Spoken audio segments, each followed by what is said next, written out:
Bismillahirrahmanirrahim. Assalamualaikum warahmatullahi wabarakatuh.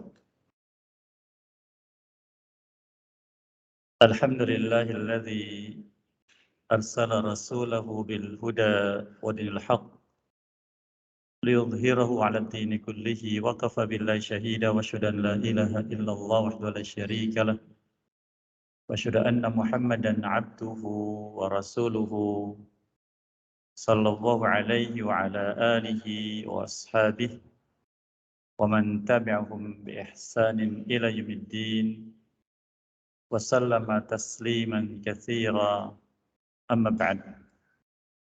Hadirin jamaah salat maghrib yang berbahagia, rahiman yakum, alhamdulillah atas kesempatan yang masih Allah berikan kepada kita untuk bisa hadir kembali di majlis yang mulia ini.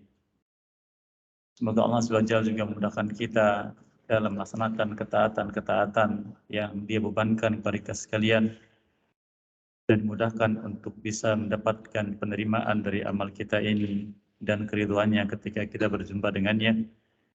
Dan semoga apa yang kita lakukan dari kebaikan menjadi sebab dari diampuninya dosa-dosa kita dan mendapatkan kemuliaan ketika kita berjumpa dengannya. Kita masih bersama kitab Al-Wadih, penjelasan yang gamblang tentang fikih kitab dan sunnah yang tulis oleh Fadlatul Syekh Muhammad bin Badi' Musa Hafizahullah Ta'ala. Dan di majlis yang lalu kita sudah selesai dari mengambil faedah apa yang beliau jelaskan tentang sifat salat Nabi SAW secara umum, dari takbiratul ihram sampai dengan salam. Dan berikutnya insya Allah kita akan mengambil faedah dari penjelasan beliau secara rinci tentang bagian-bagian salat tersebut. Sebagaimana sebelumnya sudah kita dapatkan faedah bahwa dalam salat ada unsur-unsur penting yang harus kita ketahui.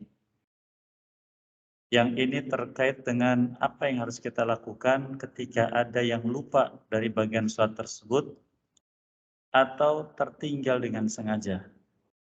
Apa yang harus kita lakukan? Ini yang banyak dari kita masih bingung sehingga kadang mengulangi salat lagi. Kadang juga karena bingung, ya sudah yang penting kita salat, akhirnya tidak sesuai dengan ketentuan. Yang kita khawatirkan adalah kita sudah melaksanakan sholat, merasa kita sudah menunaikannya, ternyata Allah tidak menganggapnya. Ini yang bahaya. Sebagaimana yang hal tersebut Allah Azza wa Jalla isyaratkan di antaranya di surat Az-Zumar, Allah Subhanahu wa taala memberikan peringatan pada kita di ayat yang ke-47. Allah berfirman, wa badalahum minallahi ma lam yakunu yahtasibun. Dan nampak untuk mereka manusia sesuatu dari Allah di akhirat kelak untuk setiap manusia yang manusia ini belum pernah menyangka sebelumnya. Yaitu mereka menyangka di dunia ini sudah beramal, ternyata di akhirat Allah tampakkan tidak seperti yang mereka sangka ketika di dunia. Maka ini kerugian. Oleh karena penting bagi kita mengetahui bagian-bagian dari salat. Kita ulas kembali, yang nanti akan kita bacakan apa yang beliau tuliskan di sini, Hafizahullah Ta'ala, bahwa dalam salat khususnya ada unsur-unsur yang merupakan syarat. Yang syarat ini sudah kita ambil sebagiannya, yang harus ada sebelum salat dimulai. Dari bersuci, menghadap kiblat, kemudian menutup aurat, masuknya waktu, dan semisalnya. Maka harus pastikan, ini syarat namanya. Apabila sengaja tidak dihadirkan, maka salatnya tidak dianggap. Tidak diakui oleh Allah Azza wa Jalla.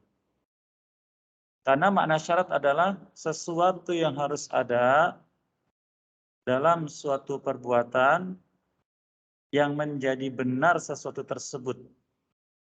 Dan bila tidak dihadirkan, maka sesuatu ini dianggap tidak ada. Jadi harus ada.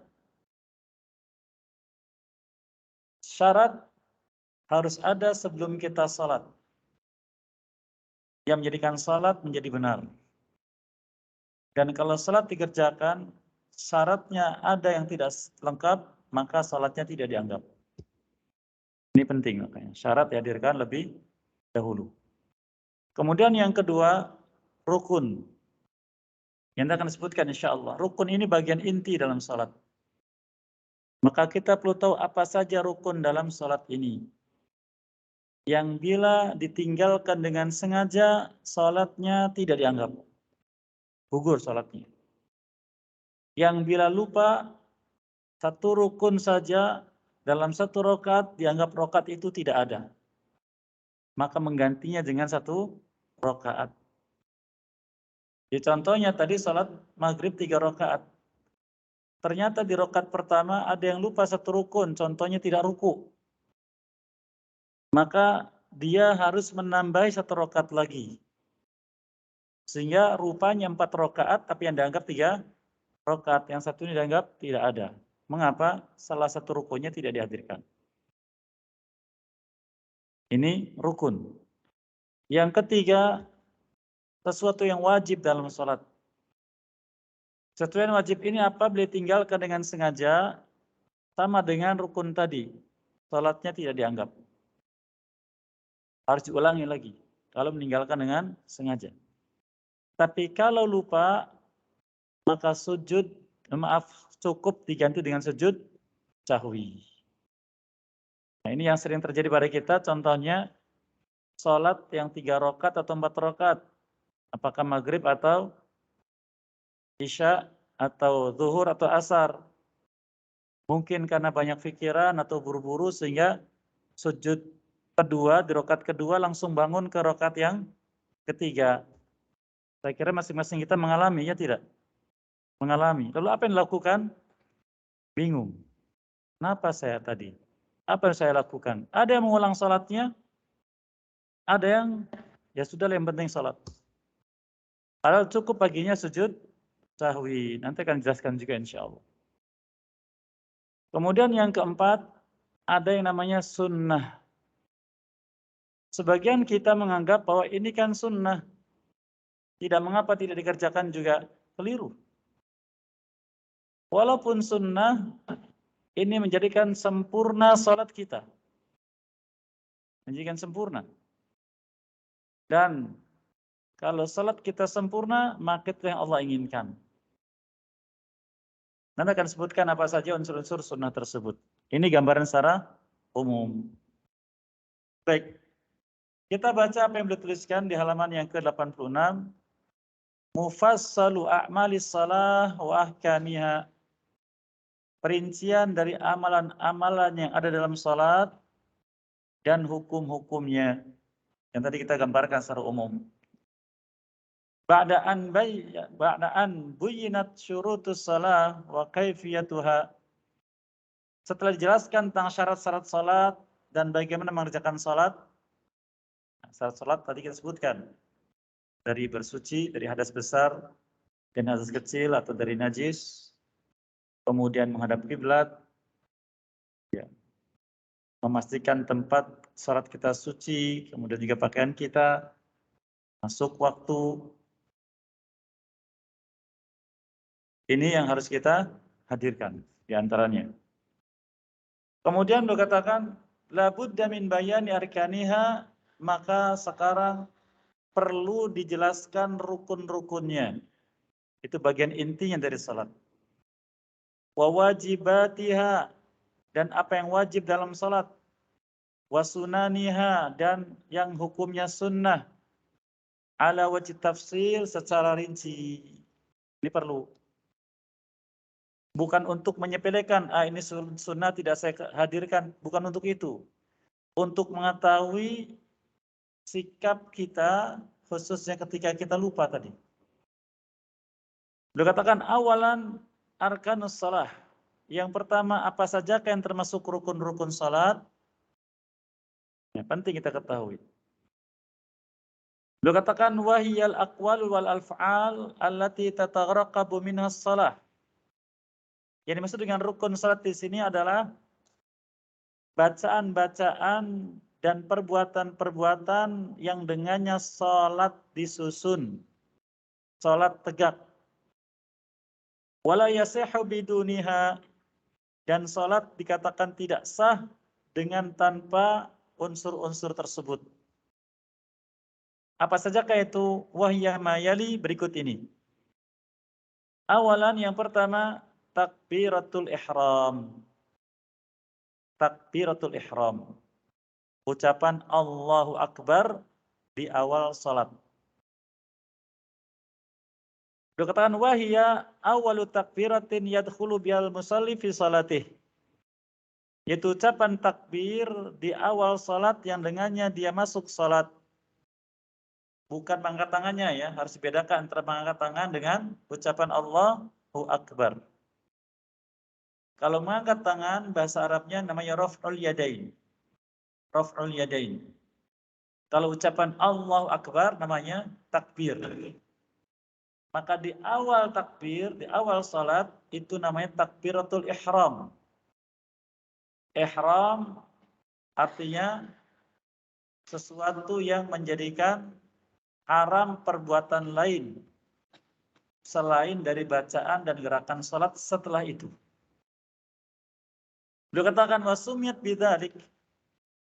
Mengapa takbir pertama tadi dalam salat disebut dengan takbiratul ihram? Li'annaha tuhramu 'alal musalli ma kana halalan 'alaihi qablaha. Karena dengan ucapan Allahu Akbar pertama tadi menjadikan perbuatan sebelum ucapan tadi yang tadinya boleh dan halal bagi orang tersebut menjadi haram. Contohnya tadi kita mau salat maghrib, sebelum kita mengucapkan Allahu Akbar, kita boleh ngobrol dengan sebelah kita. Ya, kita juga dari sajadah kita, boleh. Tapi kalau sudah Allahu Akbar, sudah tidak ada gerakan lain, tidak ada ucapan lain kecuali gerakan dan ucapan salat. Maka sebut dengan takbiratul ihram, yaitu yang menjadikan haram setiap ucapan dan perbuatan yang sebelumnya boleh, kecuali ucapan dan gerakan salat. Min a'malin wa aqwal, dari amal apapun dan perbuatan apapun. Namun perbuatan-perbuatan di luar salat atau ucapan di luar salat ini ada hukumnya tersendiri. Ada yang makruh, dibenci, dan itu mengurangi pahala salat. Ada yang membatalkan salat.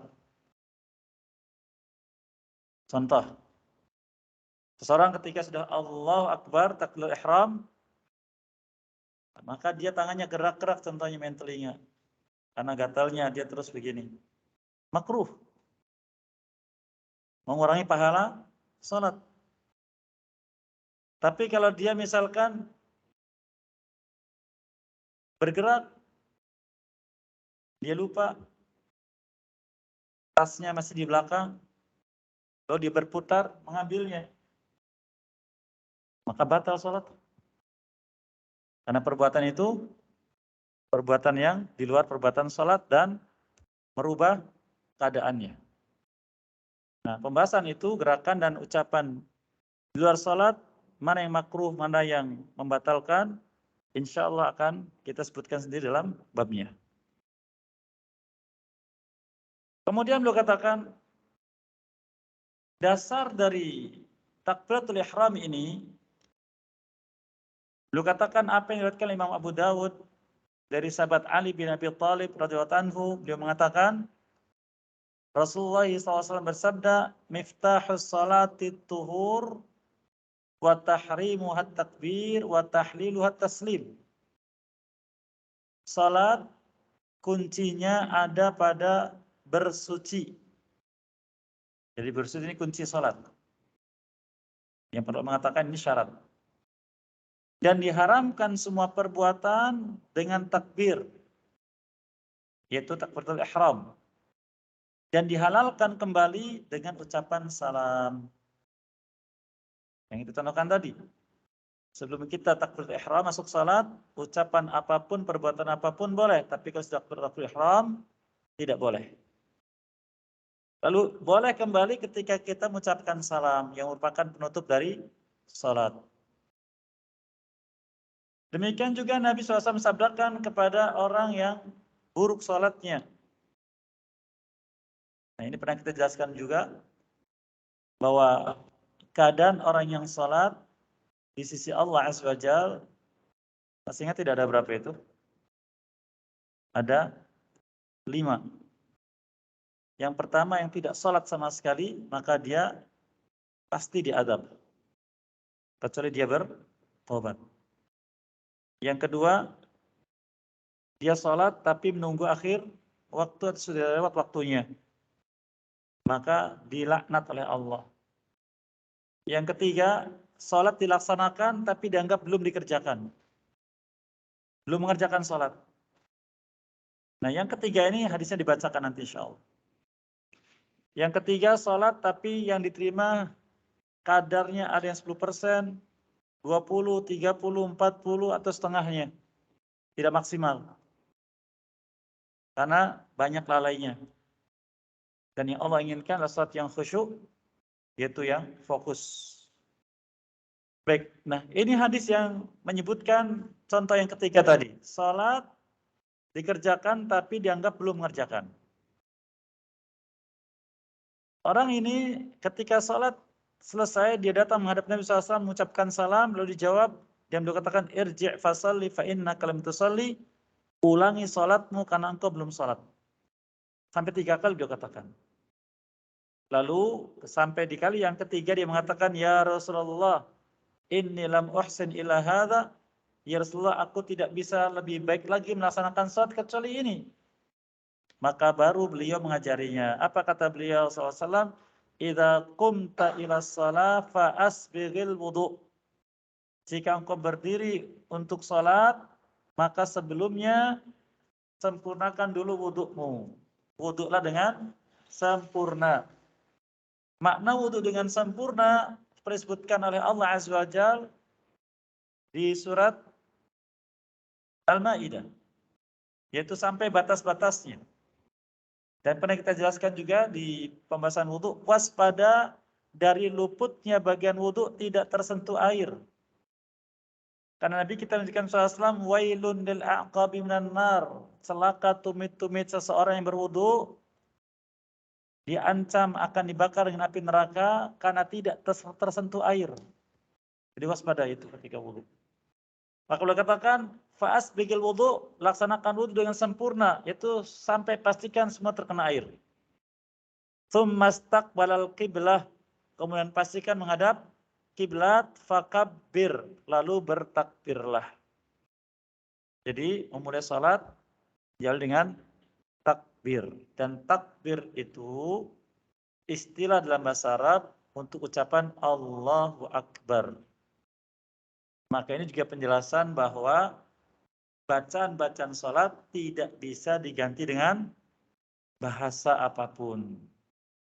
Dalam istilah fikih namanya al-alfad atau kifiyah, lafad-lafad yang baku, tidak bisa diganti.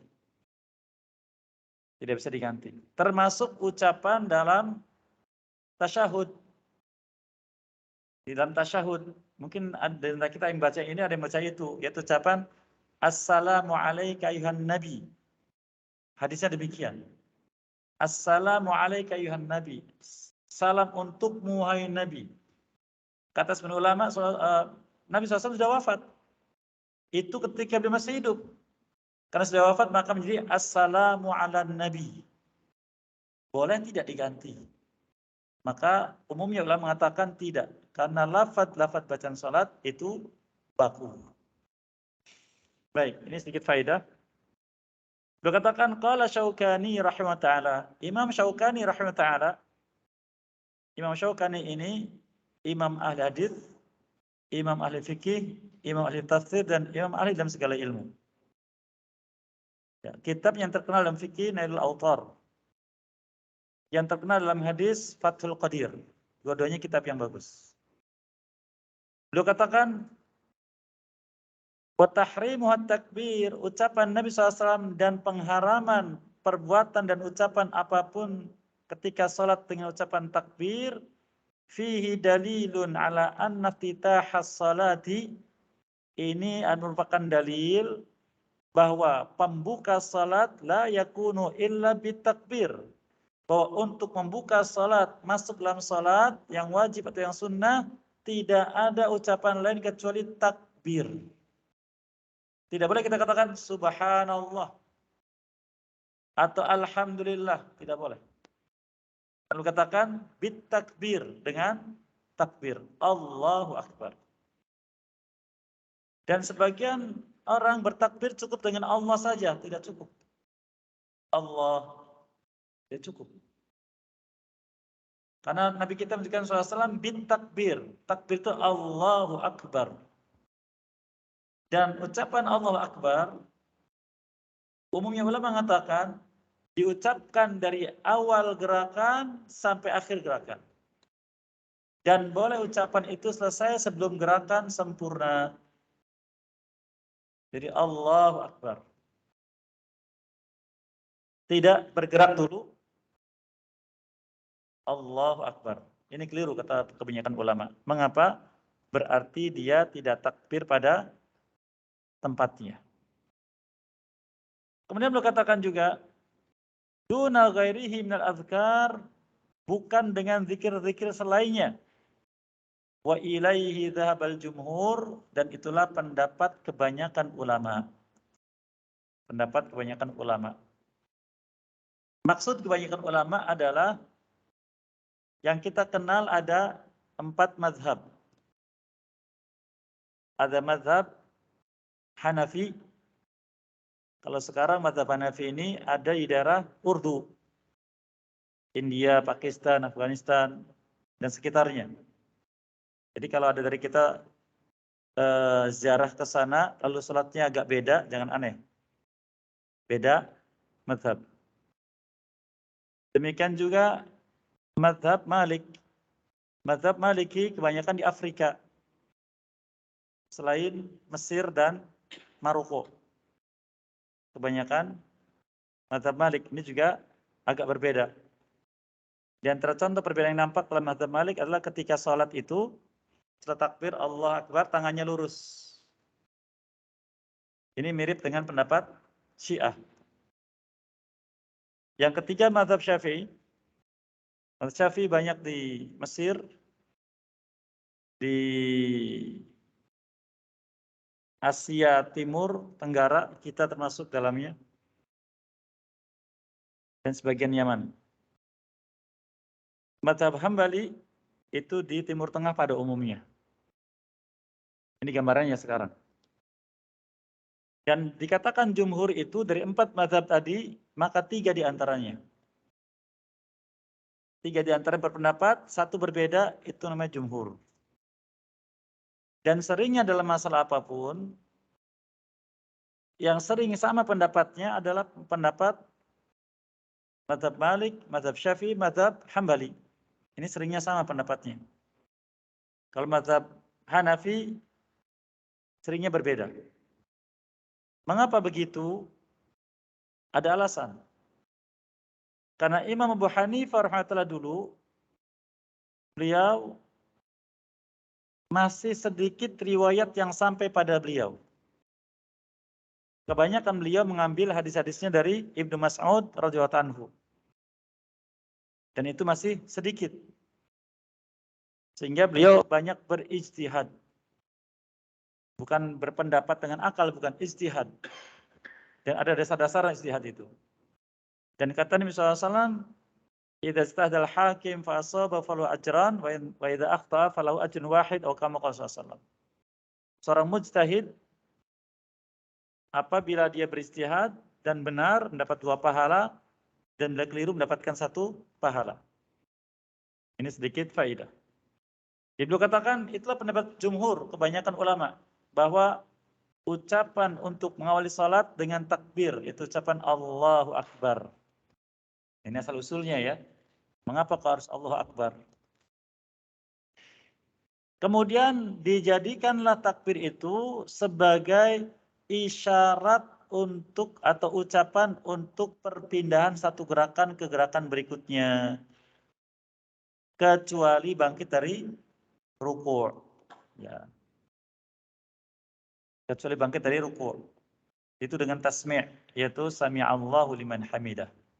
Seperti sudah kita sebutkan tentang sifat salat. Baik, ini rukun yang pertama. Rukun yang kedua beliau katakan al-qiyam fil fardhi. Berdiri ketika melaksanakan salat wajib. Khusus salat wajib, berdiri. Bila mampu. Bila mampu. Saya dapati sebagian orang salat duduk di kursi. Padahal dia berdiri mampu. Nyatanya dia berjalan dari luar ke sini, dia sanggup bawa kursi. Tapi ketika salat kok langsung duduk. Berdiri dulu. Kalau salat wajib, kalau salat sunnah boleh langsung duduk. Dan nilai pahalanya setengahnya. Maka berdiri dulu, apa yang dia tidak sanggup, rukunya atau sujudnya.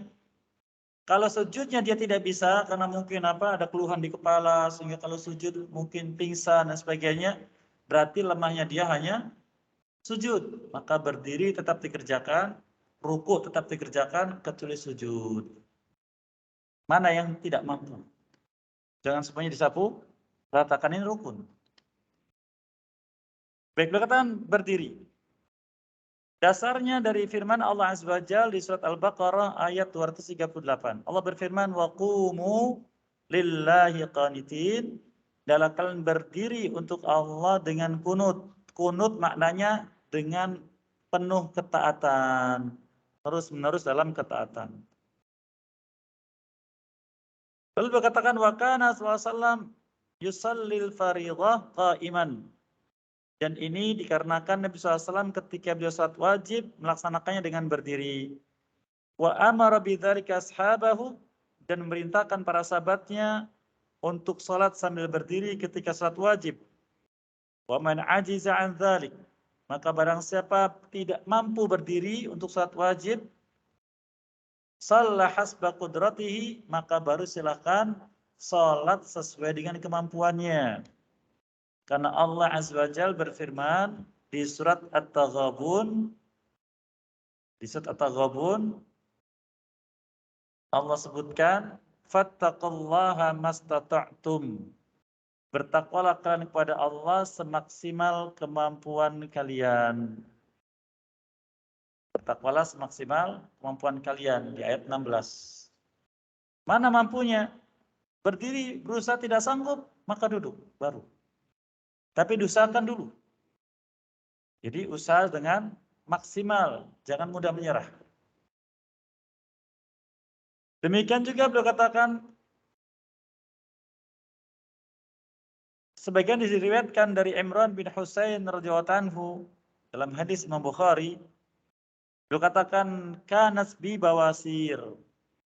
Kata Imran, ini pengalaman pribadi, dia menyertakan dulu pada zaman Nabi SAW aku pernah memiliki keluhan bawasir. Itu penyakit ambeien. Kalau ambeien itu berarti apa tuh? Tidak bisa duduk. Ya, tidak bisa duduk. Pasal tu Nabi SAW, maka aku bertanya kepada beliau tentang salat. Faqal, maka beliau bersabda, salli qa'iman. Salatlah sambil berdiri. Orang ambeien kalau sedang kambuh berdiri juga susah. Beliau katakan, fa'illam tastati' faqa'idan. Jika tidak mampu duduk, ya, jangankan duduk, berdiri juga tidak bisa. Salatlah sambil duduk, fa'illam tastati' fa'alal jambin. Jika tidak mampu, maka silakan salat sambil berbaring. Tapi berbaringnya ala janbin. Jambat itu sisi tubuh. Boleh contohkan tidak nih, Pak? Contohkan saja ya. Jadi begini salatnya. Ada kiblat. Kiblatnya begini saja. Ini di sisi tangan.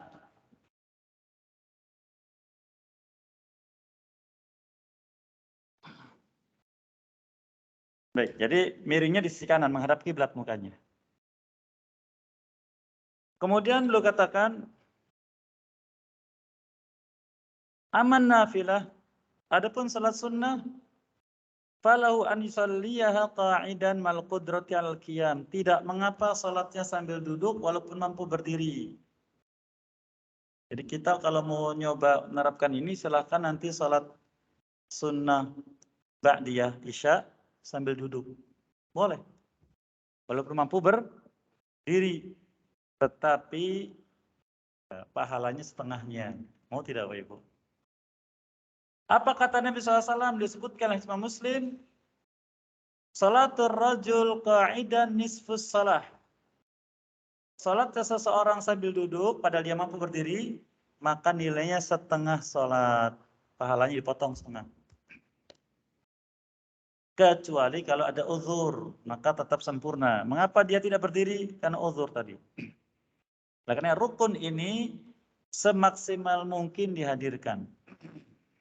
Kecuali memang dia tidak sanggup. Baik, itu rukun yang keberapa? Yang kedua, yang pertama apa? Takbiratul ihram. Yang kedua, berdiri. Kecuali salat sunnah boleh duduk. Yang ketiga, qiraatul Fatihah fi kulli rak'atin. Membaca surat Al-Fatihah di setiap rakaat. Jadi tidak boleh tinggalkan. Jadi kalau kita lupa surat Al-Fatihah, lupa, padahal kita sudah ruku. Sempurnakanlah rakaat itu sampai sujud, lalu bangkit rakaat berikutnya. Kemudian karena kita ingatnya sebelum sampai rakaat terakhir, maka langsung tambahi satu rakaat lagi. Contoh tadi, imam dia rakaat pertama lupa Al-Fatihah. Makmum tidak ada yang mengingatkan. Ketika dia sujud rakaat ketiga, baru ingat tadi saya tidak baca Al-Fatihah. Bagaimana? Langsung berdiri. Berarti 4 rakaat Ustaz? Iya, wujudnya 4 rakaat. Yang pertamanya dianggap tidak. Kenapa? Rukunnya tidak ada. 1. Sehingga tidak dianggap. Nabi kita menyebutkan SAW dari hadis Ubadah bin Samit dalam hadis Imam Bukhari, Imam Muslim rahimahullah ta'ala, la salata liman lam yaqra bi Fatihatil kitab. Tidak ada salat bagi orang yang tidak membaca Al-Fatihah. Lafaz la salata, ini ulama beda pendapat. Apa maknanya? Apakah tidak ada salat, tidak diakui salat? Bukan. La salata yaitu tidak sempurna. Jadi apabila kita membaca hadis Nabi SAW, ada kata la di depan, lalu disebutkan kata yang lain, bukan tidak ada, bukan. Memang la di sini maknanya tidak. Tapi makna dalam syariat tidak sempurna. Karena sering sekali orang mengatakan la yu'minu berarti tidak beriman, berarti kafir, keliru. Nah, itulah pemahaman-pemahaman yang mengantarkan seorang menjadi seorang muslim yang keras dan kasar. Ulama mengatakan lafaz seperti ini maknanya tidak sempurna. La yu'minu artinya tidak sempurna iman seorang. La salata tidak sempurna salat seseorang. Ini makna yang dipakai oleh para ulama kita. Nah, dari hadis ini umumnya ulama mengatakan tidak dianggap rukun yang tidak dihadirkan pada satu rakaat. Maaf, tidak dianggap rakaat yang rukunnya tidak dihadirkan walaupun satu. Lalu Ustaz, bagaimana kalau daripada kita ragu, tadi baca Al-Fatihah belum ya? Baca lagi lah. Padahal dia sudah baca. Maka jangan, kata para ulama, jangan membaca Al-Fatihah 2 kali dalam satu rakaat. Kalau ragu bagaimana? Kalau ragu pastikan sudah baca atau belum. Karena syarat itu dibangun di atas yakin. Mana-mana yang yakin. Oh iya, saya udah baca. Maka itu yang berlaku hukumnya. Tapi kalau memang saya belum baca, tapi kenapa dia ragu? Ragu karena sesuatu terlintas. Padahal saat itu dia sedang baca surat misalkan.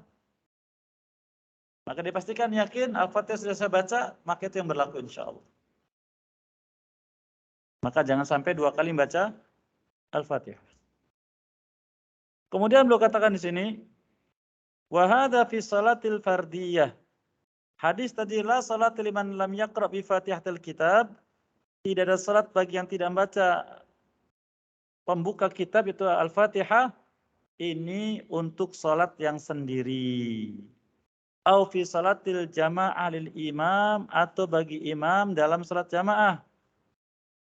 Au lil ma'mum halam makhafatatil imam bil Fatihah, atau bagi makmum ketika dia luput dari Fatihahnya imam atau tidak mendengar bacaan imam. Jadi misalkan belum ada pengeras suara, ada makmum di belakang pintu. Dia tidak dengar imam bacaannya, maka dia baca Al-Fatihah. Tentang bacaan Al-Fatihah bagi makmum, ini ada beberapa pendapat. Yang pertama, berdalil dari hadis innama ju'ilal imamu liyutamma bi, imam diangkat untuk diikuti. Kemudian la salata liman lam yaqra bi Fatihatil Kitab, tidak ada salat bagi yang tidak membaca Al-Fatihah. Dan hadis misal, maka mengatakan membaca Al-Fatihah harus. Baik salat jahar, maghrib, isya, dan subuh, atau salat sir, yaitu zuhur dan asar, membaca Al-Fatihah. Pendapat pertama, dan ini pendapat yang kuat insya Allah. Pendapat yang kedua, dalam salat jahar tidak. Karena kita diperintah oleh Allah untuk mendengar. Allah berfirman, فَإِذَا قُرِئَ الْقُرْآنُ فَاسْتَمِعُوا لَهُ وَأَنْصِتُوا لَعَلَّكُمْ تُرْحَمُونَ. Apabila dibacakan Al-Quran, maka dengarkanlah dan diamlah agar kalian mendapatkan rahmat. Maka tugas kita ketika imam membaca yang dijarkan hanya mendengar. Hanya mendengar. Adapun sir tidak dikeraskan maka baru membaca. Di rakaat terakhir salat maghrib, di 2 rakaat salat isya, maka membaca. Salat zuhur dan salat asar membaca semua karena sir. Pendapat yang ketiga, tidak membaca sama sekali. Ini pendapat yang lemah. Pendapat yang kuat yang pertama tadi. Dari hadis ini, la salata liman lam yaqra bi Fatihatil Kitab. Tidak dibedakan apakah imam bacanya sir atau jahar.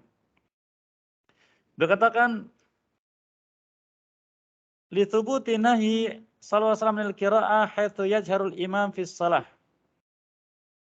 Dan adanya larangan dari Nabi SAW untuk mengeraskan bacaan dalam salat. Jadi ketika imam baca, betul kita mendengar. Tapi ketika dia selesai, baru kita membaca. Hadisnya tadi, innama ju'alal imam liyutamma bih. Imam diangkat untuk diikuti. Fa kabbara fakabbiru. Jika dia bertakbir, maka selesai dia takbir, baru kita bertakbir. Wa idza qara'a fansitu. Dan jika dia membaca, maka diamlah dan dengarlah. Nah ini. Kemudian dibawakan pendapat sebagian ulama di antara Syekhul Islam, idza jahara al-imam istamali qiraatih. Apabila imam membacanya keras, maka makmum mendengar bacaannya. Fa in kana la yasma'u li bu'dihi, dan jika bacaannya tidak terdengar karena jarak yang jauh dari makmum kepada imam, fa innahu yaqra'u fi as-sahil qaulain, maka makmum yang jauh ini yang tidak mendengar bacaan imam tetap membaca walaupun imam membaca. menurut satu pendapat dari dua pendapat yang paling kuat. Wa qaulu Ahmad wa ghairihi, itu pendapat Imam Ahmad dan selainnya. Wa in kana la yasma' li samamihi, dan apabila seseorang tidak mendengar sama sekali karena tuli, gangguan pendengaran, maka membaca walau imam membaca. Karena dia tidak tahu imam baca atau tidak karena kegangguan pendengaran, maka membaca. Au kana yasma'u hamhamah al-imam wala yafqahu ma yaqul, atau dia mendengar imam membaca tapi samar-samar. Alhamdulillah. Ar-Rahman. Malik. Ada kan begitu? Baca keras, pelan.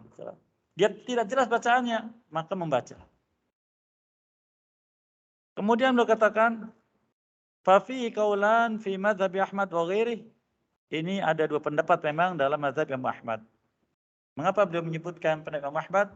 Karena Syekhul Islam mazhabnya mazhab Hambali. Dan kata sebagian ulama, mazhab Hambali lebih dekat dengan dalil.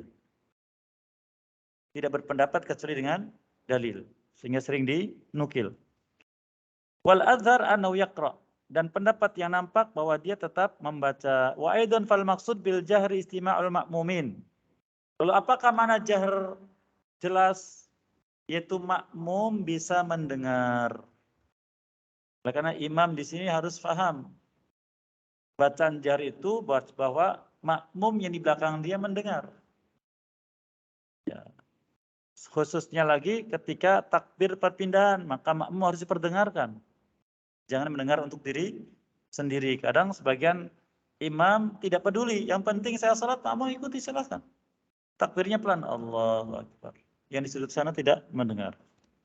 Apalagi yang di belakang. Maka ini keliru. Karena dia memimpin salatnya makmum. Beliau katakan, walihada yu'amminuna ala qiraatil imam fil jahri dunasir. Oleh karenanya ada syariat ketika imam bacaannya jahar dari Al-Fatihah ini, maka makmum mendengar dan mengucapkan amin.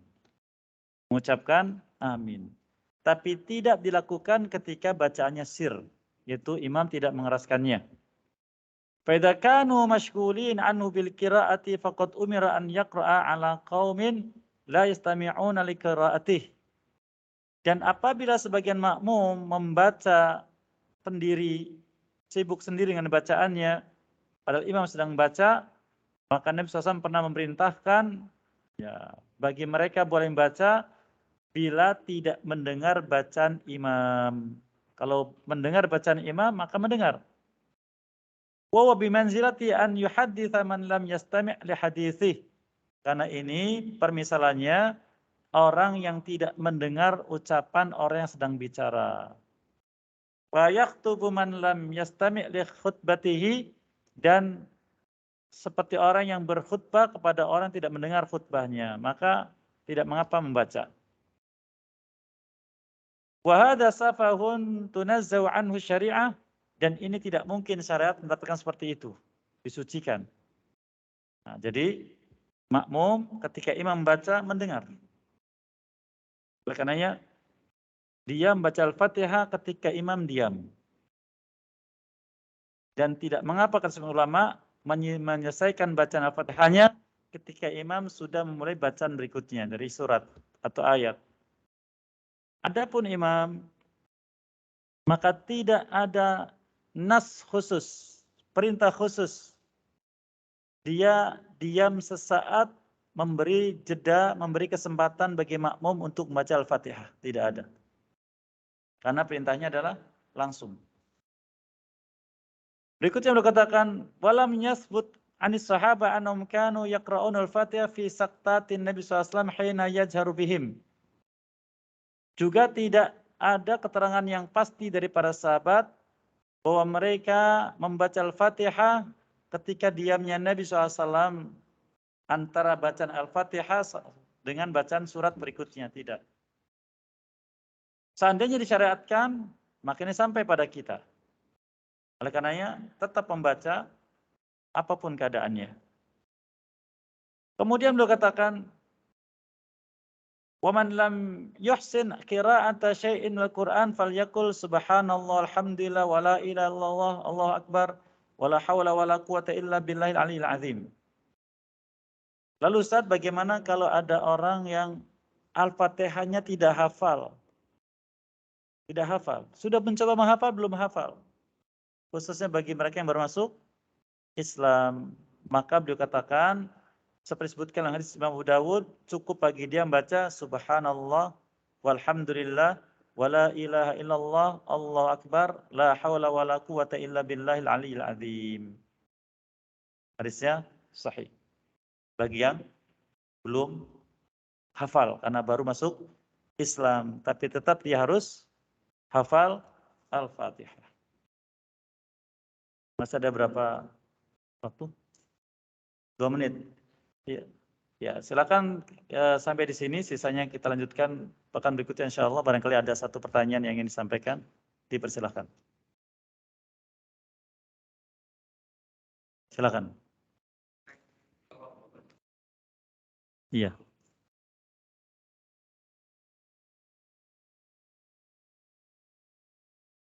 Iya. Baik, barakallahu fikum. Dari hadis tadi, ya, wa idza qara'a wa ansitu. Jika dia membaca maka diam. Sebelum baca apa itu mengatakan Allah Akbar. Beliau katakan sebelumnya fa idza kabbara fakabbiru. Jika dia bertakbir, baru ikut bertakbir.